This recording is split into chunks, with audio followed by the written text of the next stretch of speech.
Cette vidéo concerne la nomenclature des hydroxydes, c'est-à-dire page 6 du chapitre 4. Donc, c'est parti. Bon, pour ça, vous allez avoir besoin de votre tableau périodique. D'accord. Vous allez avoir besoin également de valence des métaux de transition et des groupements particuliers. Bien sûr, à terme, vous devrez savoir les connaître par cœur. En tout cas pour les sciences générales, hein, pas pour les sciences de base. Donc, c'est parti. La règle, elle dit quoi? Elle dit qu'on commence, pour nommer une molécule, on commence par hydroxyde, et ensuite on met le nom du métal. Ensuite, hydroxyde de nom du métal en réalité. Il manque un 2 ici. Oui, c'est ça. Alors, c'est parti. On va voir les exemples d'abord. Donc, vous voyez, hydroxyde, c'est quoi? C'est le nom de ce groupement, en fait. Donc, il suffit tout simplement, en fait, de lire de droite à gauche. Hydroxyde de sodium. Hydroxyde d'aluminium. Hydroxyde de cuivre 2 ici. Pourquoi? Parce qu'on nous précise que quand un métal a plusieurs valences, il faut mettre sa valence en chiffre romain entre parenthèses. D'accord? Donc, vous ne vous inquiétez pas, on va faire comme d'habitude, étape par étape. On va d'abord commencer par nommer les molécules et ensuite on construira les molécules.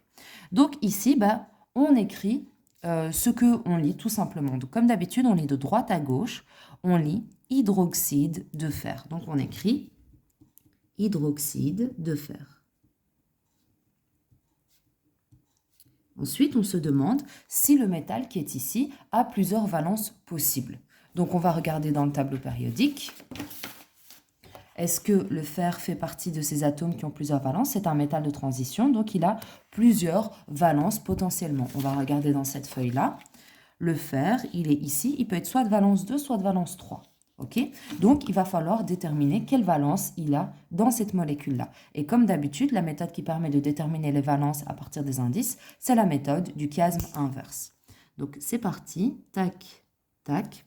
On va transformer les indices qui sont en chiffres arabes en valences qui sont en chiffres romains. Donc, tac, tac, tac, ici, j'ai 2. Et tac, tac, tac, ici, j'ai 1. Donc ici, c'est un métal de transition. On ne peut pas l'utiliser pour être sûr des valences. Donc, qu'est-ce qu'on va faire? On va utiliser celui pour lequel on est sûr des valences. Et les groupements particuliers, en l'occurrence, on est sûr des valences. Et ici, OH, il est là, c'est bien valence 1. Donc, si un élément a la bonne valence, ça veut dire qu'ils ont toutes la bonne valence. Donc, ici, on peut écrire entre parenthèses que c'est du fer 2. On continue ici, on lit ce que l'on voit. Donc, hydroxyde de cuivre. Donc, j'écris hydroxyde de cuivre. Je me demande, est-ce que le métal qui est là peut avoir plusieurs valences? Donc, je regarde ici. Le cuivre, effectivement, il fait partie des métaux de transition, donc il peut avoir plusieurs valences.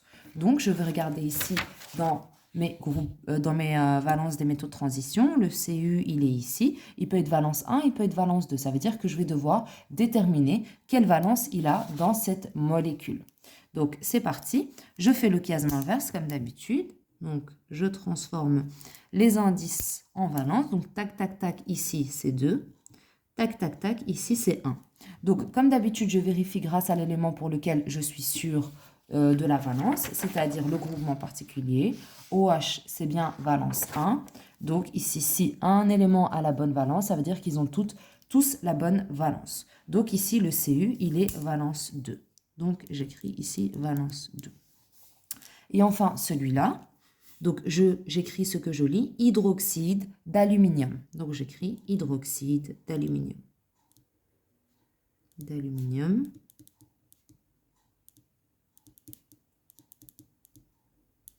Hydroxyde d'aluminium. Ici, est-ce que je dois mettre la valence entre parenthèses ou pas? Je vais voir si le métal est un métal de transition. Et non, l'aluminium est un métal des familles principales. Donc, on est sûr de sa valence. Il n'en a qu'une seule. Donc, inutile de préciser. Maintenant, on va voir comment écrire la formule des molécules. Tout simplement, je vais écrire ce que je lis. Donc, ici, hydroxyde de zinc. Donc, je vais écrire de droite à gauche ce que je lis. Donc, hydroxyde, déjà, je vais écrire OH, parce que hydroxyde, c'est OH. De zinc, donc Zn. ZnOH. Maintenant que j'ai écrit ma molécule, comme d'habitude, étant donné que je n'ai pas d'indication sur le nombre dans le nom, je dois trouver moi-même les indices. Et pour ça, comme d'habitude, on fait la méthode du chiasme pour trouver la formule moléculaire complète. Donc, j'écris ZnOH. Zn, c'est un métal de transition.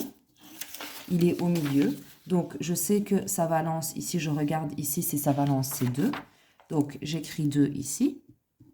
Et pour OH, c'est un groupement particulier. Sa valence, ici, elle est égale à 1. Donc, j'écris 1 ici. Ensuite, je fais le chiasme. Tac, tac. Je transforme les valences en chiffres romains en indices en chiffres arabes. Donc, tac, tac, tac, ici, ça me fait 1. Et tac, tac, tac, ici, ça me fait 2. Est-ce que je peux simplifier les deux indices par un même nombre? Non. 1 et 2, à part par 1, je ne peux pas simplifier et ça ne changerait rien. Donc, bien faire attention ici parce que c'est un groupement particulier. Lorsqu'on a un indice ici qui est différent de 1 pour un groupement particulier, on doit bien veiller à mettre une parenthèse pour indiquer que l'indice porte sur tout le groupement OH.